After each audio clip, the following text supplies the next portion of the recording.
আজ ২১শে জুলাই মানে চৌঠা শ্রাবণ। বিপত্তারিণী চণ্ডীবাড়ির পুজো ছিল। যারা যারা আসতে পারেনি তাদের জন্য রইল আমার ব্রতকথার ভিডিও। সবাই দেখতে থাকুন। চণ্ডীর ব্রতকথা। বিপত্তারিণী তারিণী তার মনে বিপদে পড়িয়া শিবে ডাকিমা তোমারে। কি কব তোমারে উক্তি ওমা হর যায়া, বিপদে পড়েছি শিবে রাখো মহামায়া। বিপত্তারিণী তুমি মা শিব, করিব তোমার ব্রত যতকাল জীব।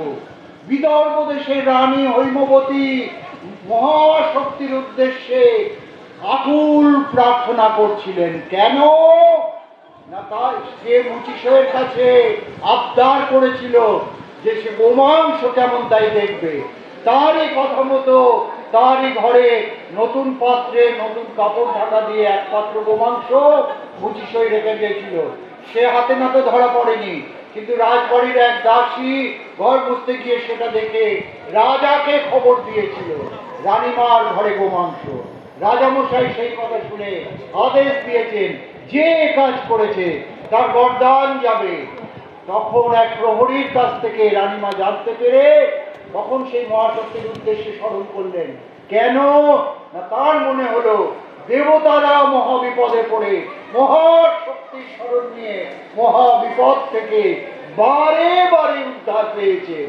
তাই আমিও দেখি না কেন সামান্য নারী হয়ে সেই মহাশক্তিকে স্মরণ করে আমার শরীরের প্রাণ বাঁচাতে পারি কিনা, আমাদের রাজ পরিবারের মান সম্মান রক্ষা করতে পারি কিনা।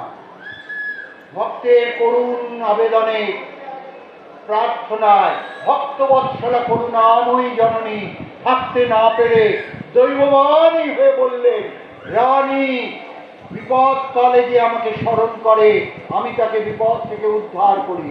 তাই আমার এক নাম বিপত্তারিণী চণ্ডী। তোর কোনো চিন্তা নেই, আমি গোমাংস ভরা পাত্র ফলে ফুলে পূর্ণ করে দিলাম। রানী তখন কৃতজ্ঞ চিত্তে সেই মহাশক্তিকে প্রণাম করছেন। এমন সময় রাজামশাই সেখানে এসে চিৎকার করে বললেন, রানী রানী গোমাংস কোথায়, দেখাও আমারে। রানী তখন সেই পাত্রটি সামনে এনে ধরলেন। রাজা দেখলেন গোমাংস কোথায়, ফলে ফুলে পূর্ণ পাত্র। আরও রেগে গেলেন, বললেন, না, আমি ফলে ফুলে পূর্ণ পাত্র দেখতে আসিনি, আমার কাছে খবর আছে গোমাংস ভরা পাত্র তোমার ঘরে আছে, সেই পাত্রটি আমি দেখতে চাই। রানীমা তখন বললেন, মহারাজ এটি সেই পাত্র, কিন্তু আমারই স্বাদ মেটাতে, আমার আবদার মেটাতে আমার মুচিসই এই পাত্রে করে গোমাংস এনে রেখে দিল। আপনার আদেশ জেনে আমি মহাশক্তির স্মরণ নিয়েছিলাম, তারই কৃপায় সেই গোমাংস ভরা পাত্র ফলে ফুলে পূর্ণ হয়ে গেছে। রাজামশাই তখন নতজান হয়ে করজোড়ে সেই মহাশক্তির উদ্দেশ্যে বললেন, তোর এত করুণা মা, ভক্তের মান বাঁচাতে, ভক্তকে রক্ষা করতে মহাশক্তি হয়ে গোমাংস ভরা পাত্র ফলে ফুলে পূর্ণ করে দিতে তোর এতটুকু বাঁধলো না মা। আমিও প্রতিজ্ঞা করছি যতদিন বাঁচব এই দিনটিতে পূর্ণ ফল আর ফুল দিয়ে তোর পুজো করব, তোর ব্রত পালন করব, আর তোর ব্রত প্রচার করাই হবে আমার বাকি জীবনে একমাত্র মহাব্রত। এই ব্রত কথা প্রথম শুনেছিলেন নারদ মুনি দেবাদিদেব মহাদেবের কাছে। তাই সেই ব্রত আমাদের এখানে বছরের পর বছর, এটা ১০০তম বছর এবছর আপনারাও শুনলেন।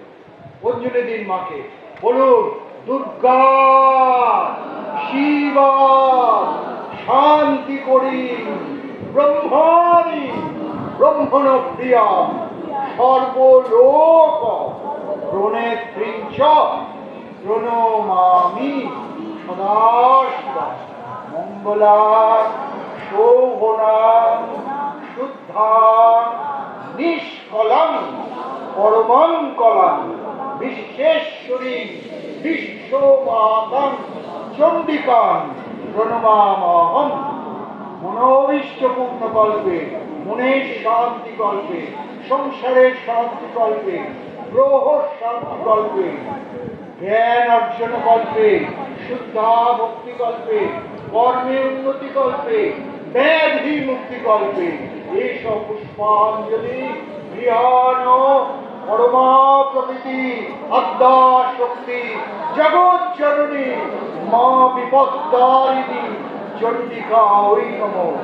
নমঃ চণ্ডী, চণ্ডী মঙ্গল চণ্ডী বিপদ্দারিণী চণ্ডীকে সর্বানন্দ করে দেবী নারায়ণী নমস্তুতে। শরণাগত দীনার্ত পরিত্রাণ পরায়ণী সর্বস্বার্থী হরে দেবী নারায়ণী নমস্তুতে।